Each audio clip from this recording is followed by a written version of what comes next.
Fala, meu povo! Professor Newton, mais uma vez aqui. Essa aqui já é a nossa terceira aula sobre zoroastrismo, né? E hoje vamos falar sobre a cosmologia do zoroastrismo. Claro que a gente não é rígido no que fala, sempre faz um comentário a mais de alguma coisa, mas o foco hoje é a cosmologia do zoroastrismo, tá? Deixa eu começar baixando um pouco a musiquinha, só para dar um complemento, não é para tapar a minha voz. Vamos lá, né? O zoroastrismo, quanto mais eu fui estudando sobre ele, fui encontrando coisas novas, mas já falei, isso é uma religião muito difícil de se encontrar material, inclusive de se encontrar material em português, né? Eu até sei ler em inglês, não uma coisa que se diga, oh meu Deus, como ele lê em inglês, mas sei, só que tempo, né, requer bastante tempo para você tanto traduzir quanto filtrar aquilo que realmente procede, né?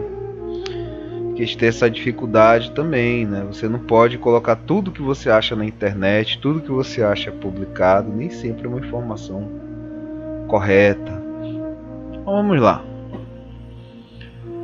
Primeiro, comentar sobre um clássico da literatura árabe, de Mil e Uma Noites.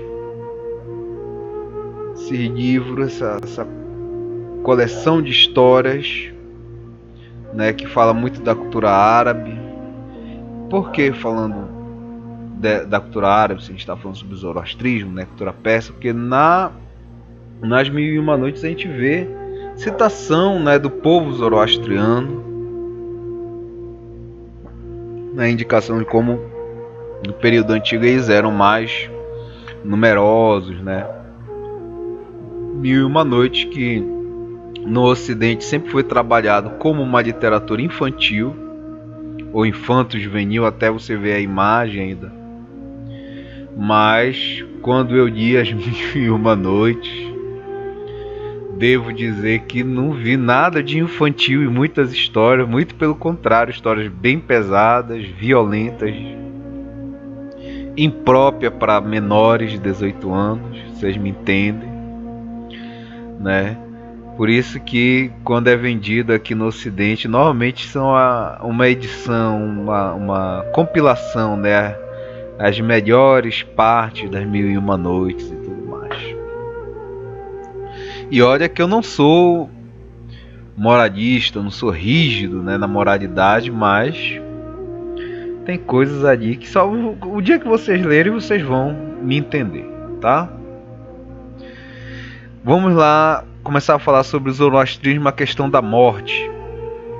Para o zoroastrismo, quando a pessoa morre, ela não pode ser enterrada, ela não pode ser cremada, ela não pode ser jogada na água. Por quê? Como nós vimos, as manifestações de Asura Mazda, os Ameshespenta estão ligados com a natureza. Por estarem ligados com a natureza, se você enterra, joga na água ou queima, você vai estar poluindo, né, com aquele cadáver a natureza. O que se faz então? Se coloca em torres, as torres do silêncio. Os corpos são colocados lá para que os pássaros devorem. Olha só, ainda não me ocorreu agora essa associação. Vossumaná, bom pensamento, que é o Ameshespenta que leva a Zaratrusta até Asura Mazda, até Deus, está ligado com os animais. E os zoroastrianos colocam o corpo, o cadáver, nas torres, exatamente para serem devorados pelos pássaros, né? Porque uma das explicações é que quando o pássaro come a sua carne do seu cadáver, o seu espírito que ainda está preso ali se desprende se solta mais facilmente. Olha só. Então os animais, Vossumanā, o bom pensamento te leva para junto de Deus, e após a morte os animais, né, que estão ligados a Vossumanā também fazem essa passagem. Olha só que interessante, né? Infelizmente eu não tenho contato com alguém da religião para dialogar sobre isso,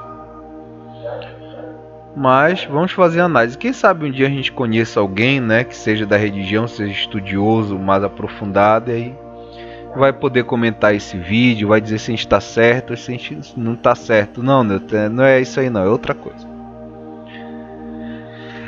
Então eles acreditam que após a morte você deve ser colocado nessas torres do silêncio, seu cadáver, e após 3 dias o seu espírito se desprende desse corpo e vai para um outro plano, né? Isso também era uma crença dos judeus. Tanto que no episódio bíblico, quando Jesus chega para ressuscitar Lázaro, as irmãs de Lázaro falam: Senhor, se eu tivesse chegado um pouco antes, já faz 4 dias que ele morreu. Eles acreditavam que Jesus poderia ressuscitar se o espírito ainda estivesse ali. Mas aí Jesus: não, eu vou ressuscitar assim mesmo. Resumindo aqui a história, foi bem assim, mas ele ressuscitou Lázaro. Mas havia essa ideia, né, entre os judeus. Como nós vimos, o zoroastrismo influenciou essas outras regiões do Oriente Médio, né? Então você vai para um plano espiritual chamado Ponte Simvati. Aqui mais umas imagens da Torre do Silêncio, aí sacerdotes zoroastrianos levando um corpo, nessa imagem tirada de longe, para as Torres do Silêncio. Aqui os cadáveres em decomposição. Vamos passar essa imagem, que é uma imagem meio forte, mas uma realidade, uma cultura diferente. Para nós é forte, para nós é estranho, para eles é belo. Lembrei de outra cultura, né? Os povos da América Central também, os maias, eles acreditavam que o seu corpo deveria ser deixado ao ar livre, né? Para ser levado para o paraíso. Então eles viam como uma profanação quando os espanhóis, os cristãos, chegaram e começaram a enterrar os corpos de seus mortos. Um comentário que eu lembrei agora. Então essa ponte Simvati é a ponte onde vai acontecer o julgamento da sua vida. Lembre que nós seremos julgados pelos bons pensamentos, boas palavras e boas ações. Seus pensamentos, suas palavras e suas ações vão, nesse momento, né, que você chega na ponte, se morfar em Daena. Quem é Daena? Aí vai depender se você teve mais bons pensamentos, mais boas palavras e mais boas ações. Daena vai ser uma linda virgem de 15 anos. E professor, isso é pedofilia, isso aí, pô. Com certeza. Com certeza é. Mas vamos lembrar que isso é uma cultura antiga. No passado, as sociedades antigas, quem foi meu aluno, quem está assistindo às outras aulas, viu que para as sociedades antigas a vida adulta começava aos 12. Né? Então aos 12 anos você já passava a ter responsabilidades e direitos também de se casar, né? O dever ou o direito de se casar. Por isso que a contagem de tempo era diferente. Você começava a viver aos 12. Quando chegasse na idade do Newton, professor Newton hoje tem 35 anos. Tá? Quando você tivesse 35, você já seria um ancião. Né? Então, quando se fala de ancião nessas sociedades mais antigas, não é necessariamente uma pessoa que está, né, com a saúde debilitada, fraquinho. Não, o ancião é uma figura de respeito, alguém vivido, alguém ainda que é forte. Né? Muitas religiões têm essa questão esse duelo do mais velho com o mais jovem, né? Então é importante nós termos essa noção. Claro que para nós essa ideia de virgem de 15 anos como um prêmio no pós-vida vai ser uma demonstração de pedofilia, mas a gente está falando de uma cultura milenar, antiga, né? O zoroastrismo vai lá para 1000 a 1700 a.C., né? E aí a imagem da Zosibini Tunzi. Zosibini Tunzi, ela que foi considerada a mulher mais linda do mundo em 2020, né? Sul-africana, modelo, eleita a mulher mais linda do mundo, representando a nossa Daena, né? Aí para quem foi uma boa pessoa, você vai ver uma mulher assim, linda. E aí você vai querer correr para abraçar aquela mulher, né? E se eu tive maus pensamentos, más palavras e más ações, aí você vai ver vai se transformar numa mulher feia, numa mulher medonha. Outra imagem aí da Zosibini Tunzi. Não coloquei uma mulher feia porque não vamos influenciar esse pensamento de pejorativo. Cada pessoa tem sua beleza. Se você nasceu com uma aparência que as outras pessoas não consideram, que a maioria não considera bela, lembre-se que existe não só a beleza exterior, mas a beleza interior, né? Às vezes algumas pessoas preferem não estar do lado de uma pessoa bonita, mas de uma pessoa com caráter, uma pessoa verdadeira, né? Gostaram? No outro vídeo eu tive que refazer porque deu um erro, mas foi bom porque eu falei mais lições de moral do que aula. Mas a religião é isso também, né? A religião é quando você estuda, a gente estuda o lado acadêmico, o lado da cultura, da importância das religiões para a história da humanidade, mas também estudamos a sabedoria das religiões. E você não precisa se converter a uma religião para absorver aquela sabedoria, absorver aquilo que é de bom, né? Vamos lá, então você será julgado por 3 divindades ali na Ponte Simvati. Essas 3 divindades, que são o deus Mitra, o deus Israosha e Rashnu. São mais um resquício desses deuses que havia antes do zoroastrismo, né? E aí, como eu falei na última aula, Zaratustra vai ter aquela sacada, dizer, olha, eles existem, mas são entidades, são seres menores. Deus mesmo, só Asura Mazda. Só ele é digno de adoração. Tá?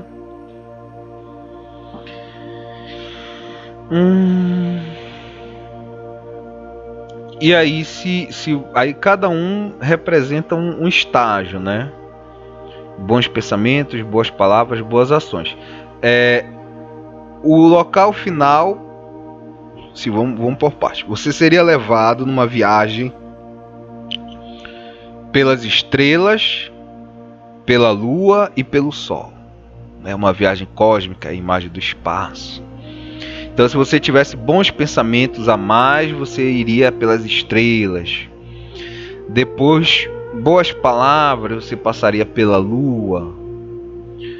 Boas ações, você passaria pelo sol, né? E aí você chegaria ao reino das luzes infinitas, né? O paraíso final, tá?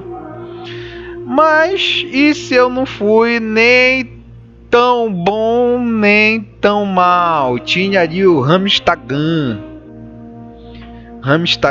que era o que muitos aqui no Ocidente, né, chamam de purgatório. É um lugar meio a meio.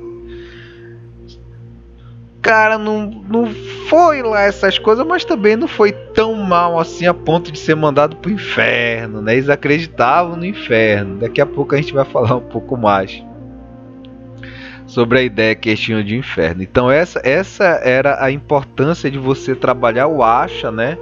No final da sua vida você seria julgado pelas suas práticas durante a vida. E aí a imagem do inferno, essa representação do inferno como um lugar quente. Normalmente essa nossa ideia do inferno como um lugar quente, um lugar de chamas, vem desde o Oriente Médio, era muito forte. Né? O cristianismo surge no Oriente Médio, o judaísmo, o zoroastrismo, o islamismo, essas religiões. Das 4, né, religiões monoteístas do Oriente Médio, nós temos apenas o zoroastrismo, que não se espalhou pelo mundo, exatamente pela proposta dele de não converter pessoas. Né? É zoroastriano quem nasce zoroastriano. Os outros todos se espalharam e levaram esse pensamento bem similar ao do zoroastrismo. A ideia de inferno como lugar quente era bem comum, porque o Oriente Médio é quente, né? Aquelas regiões desérticas são quentes, e aí chega períodos que é insuportável. Eu mesmo digo que eu nasci em Belém, cresci em Ananindeua, amo a minha terra, mas até hoje não consegui me acostumar com o calor. Quando é verão, eu vou pro trabalho e chego desgastado às vezes quando eu vou andando.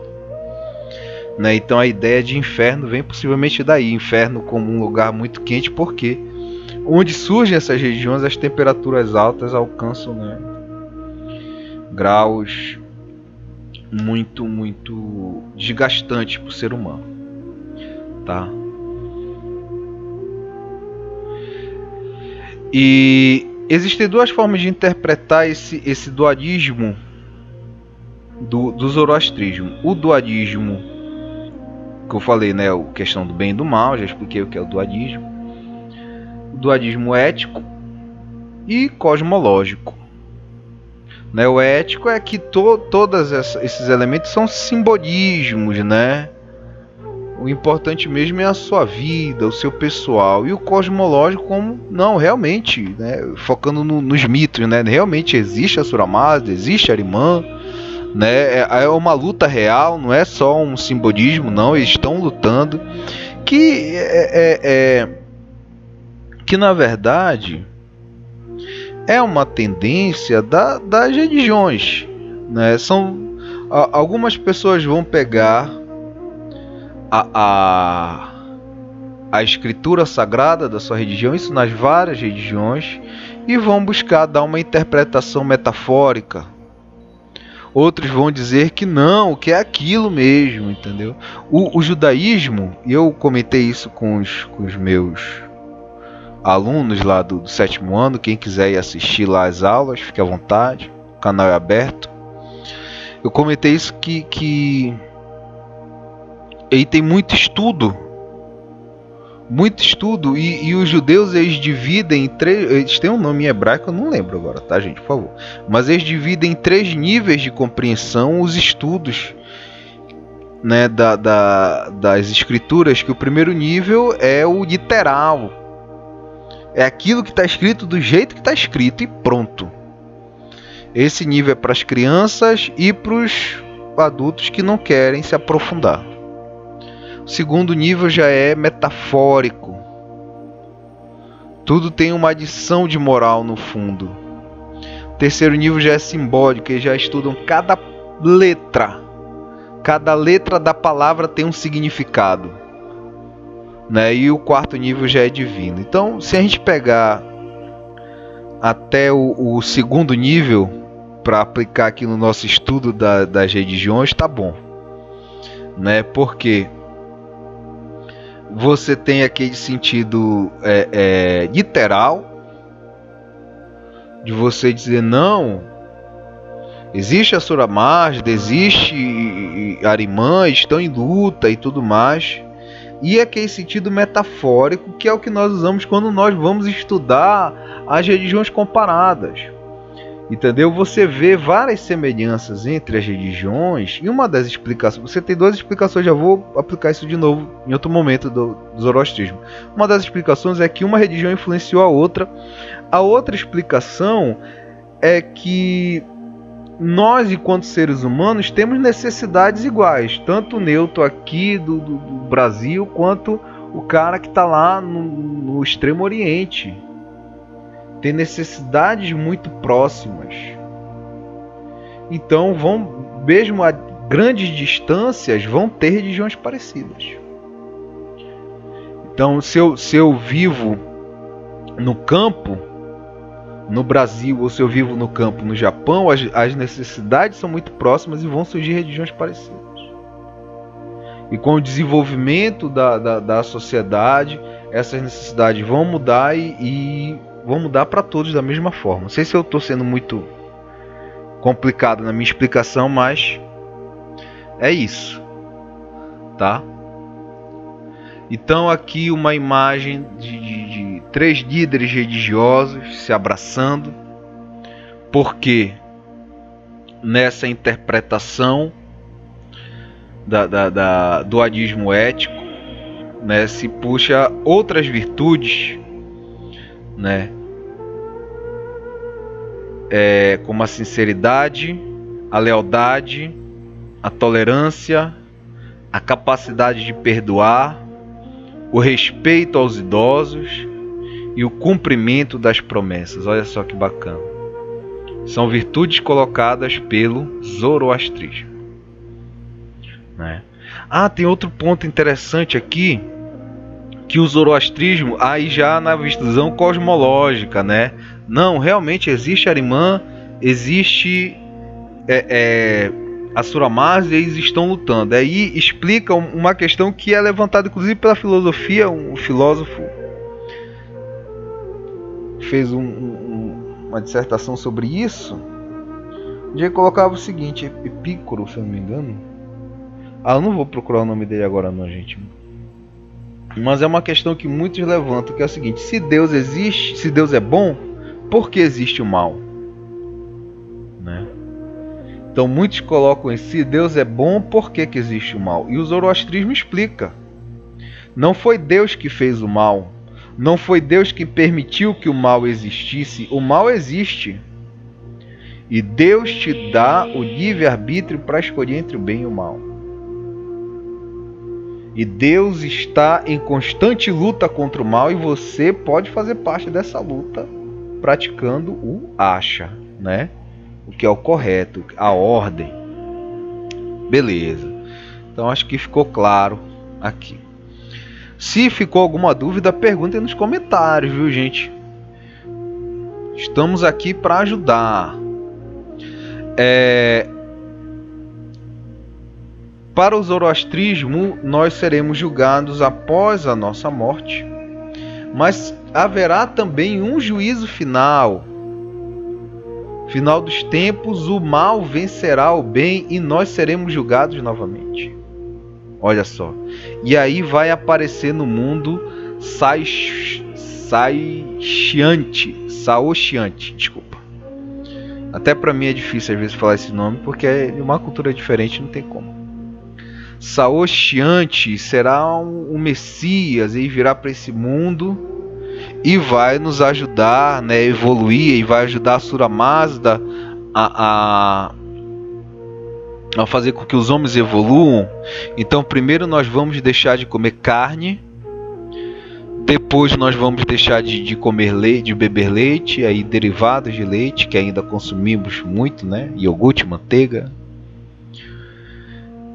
Depois os vegetais, vamos viver só de água, e depois nós vamos conseguir até largar a água, e aí seremos seres perfeitos, sem pecado, né? Que uma imagem de um ser iluminado, né?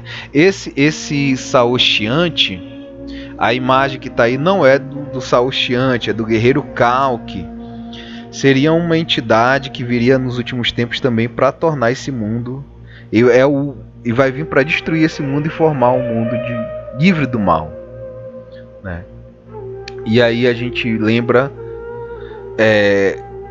quem estudou hinduísmo, que a religião da Índia, né, de onde vem essa entidade, o Cavaleiro Kalki, ela surge a partir da influência dos persas, né, antiga religião persa que veio antes do zoroastrismo. O zoroastrismo também tem essa ideia de juízo final.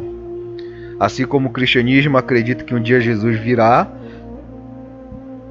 e esse mundo será destruído e se tornará um mundo livre do mal. Então, uma das explicações é que o zoroastrismo influenciou o pensamento persa, desculpa, na verdade, porque na Índia foram os persas, não foram os zoroastrianos. O pensamento persa influenciou tanto o cristianismo quanto a religião indiana, e aí você vai ver essas imagens messiânicas, né? Mas outra explicação é que nós, enquanto seres humanos, né, independente da religião, temos essa necessidade de acreditar, né, de ter uma ideia de um futuro onde esse mundo será livre do mal, né? E aí criamos essas ideias de Messias. E aí você vai ver em outras religiões também, né, em outras lendas, como a lenda do Rei Arthur, né? Acredita-se que um dia o Rei Arthur voltará, né? Tem a lenda, não sei se alguém ainda acredita, mas tem a lenda que um dia ele voltará e reerguerá o reino da Inglaterra. Assim como tem a lenda também em cima do rei Sebastião, que foi um rei que morreu muito jovem em Portugal e não deixou herdeiros. E aí surgiu um culto um culto messiânico em torno de Sebastião, que um dia ele voltaria e reergueria Portugal à sua glória do passado. Então existem várias religiões e várias lendas também com essa ideia messiânica, né, de glória, de salvação, de redenção. E aí vamos ter no zoroastrismo Saoshyant, né, que ajudará nesse juízo final. Então, para o zoroastrismo nós seremos julgados a segunda vez. Se você for uma má pessoa, você vai para o inferno. Vamos botar a imagem do inferno aqui de novo. Tá! Sofrimento para quem foi mal, punição. Mas o zoroastrismo ele é mais otimista, né? E diz que se você for uma má pessoa, você vai para o inferno, você vai sofrer um tempo lá. Mas quando você pagar os seus pecados, você vai poder ir morar junto de Asura Mazda. Olha só, bacana, né? Então foi um cara mal, paga o que tu deve e depois tu vai pro céu, tá? Sim. Então temos essa ideia de que Saoshyant ele vai ajudar na evolução dos seres humanos. Quando ele ajudar na evolução dos seres humanos, né, que eles se libertarem do mal, existe um demônio, uma demônio, né, chamado Asi, que é a luxúria, foi criada por Ahriman. Ela vai se perturbar, ela vai ficar inquieta e vai atacar o próprio Ahriman e o mal vai se destruir. Né? O mal vai destruir a si mesmo. Que a luxúria, procurei uma imagem que não fosse pesada, já que a luxúria é como se refere ao pecado envolvendo o ato sexual. As mulheres, mais uma vez, né, são vítimas dessa sociedade machista que colocou o pecado da luxúria como um demônio mulher, né? E muitas vezes é um pecado associado à mulher, né? A luxúria associada à mulher, né? Isso é um reflexo da nossa sociedade machista, né, que tanto oprimiu as mulheres aí durante tantos anos e tudo mais. Se você for ver uma explicação para além disso, na atração, na corte, né, como se fala, a mulher ela atrai o homem, não vou nem dizer a mulher, a fêmea humana atrai o macho humano, em parte pelo cheiro e em parte pelo volume, pela voluptuosidade do corpo, né? Então a voluptuosidade da mulher da fêmea chama a atenção do macho, né? E daí a ideia de que a mulher incentiva o homem pela luxúria, né? ao ato da luxúria, do pecado, da sexual. Isso não é, isso é uma leitura científica, né? Isso de fato. Nós enquanto seres humanos, essa questão do processo reprodutivo, nós não percebemos, mas o macho ele é estimulado pelo cheiro da mulher. A gente acha que isso é só uma coisa de bicho, né? De cachorro, de macaco, mas nós também passamos por isso e não percebemos, né? Não percebemos, mas o nosso corpo reage. Talvez não percebamos que uma mulher nos chamou a atenção, não sabemos porque ela nos chamou a atenção, mas o nosso corpo está reagindo a um estímulo natural, né, reprodutivo, certo? E aí, quando o mal terminar, quando nós formos seres livres de todo pecado, de todo mal, vamos morar no paraíso. Saô Chiante vai fazer com que nós passemos por um rio de metal fundido. E aí nós vamos nos purificar. Na aula passada eu falei o quanto no Oriente o fogo simboliza a purificação, principalmente para o zoroastrismo.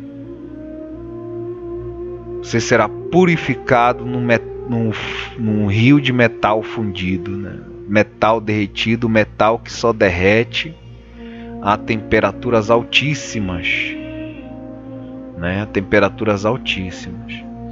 E quanto mais duro, mais resistente o metal, maior a temperatura para fazê-lo derreter. Isso aí, quando você chegar no ensino médio, vão estudar em química, né?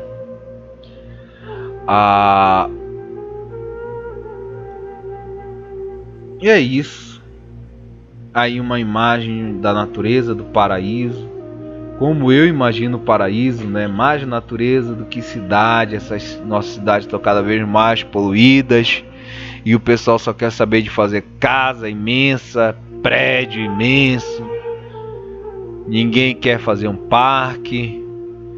Cadê as plantas nas varandas do prédio? Ninguém quer saber de plantar. E resultado, poluição, né? E aí, paraíso, uma ideia oposta, né? Um local preservado, com a natureza preservada. Vamos nos despedir aqui com esta figura icônica do zoroastrismo, que não divulgava a religião, mas é a nossa referência, é um artista, Fred Mercury. Aproveitar para analisar ele, que foi músico, cantor, compositor, artista plástico, pintava, e contrariando o que os coaches falam, que quando você faz várias coisas diferentes você não faz nenhuma bem, e ele tocava bem. Aí nessa cena ele tá tocando piano e tocava bem, ele cantava muito bem e pintava muito bem e compunha muito bem, né? Então um homem, podem buscar as músicas dele, a arte dele no Queen, né?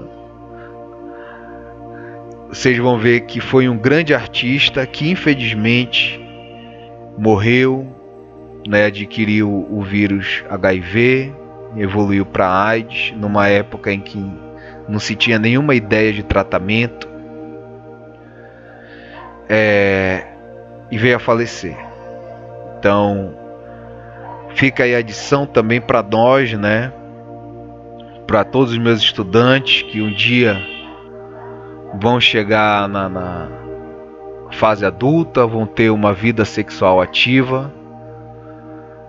Nós devemos preservar, ter responsabilidade e preservar a nossa vida. Você é uma pessoa bacana, você merece ter uma vida longa, aproveitar a sua vida, então cuide da sua vida, cuide da sua saúde.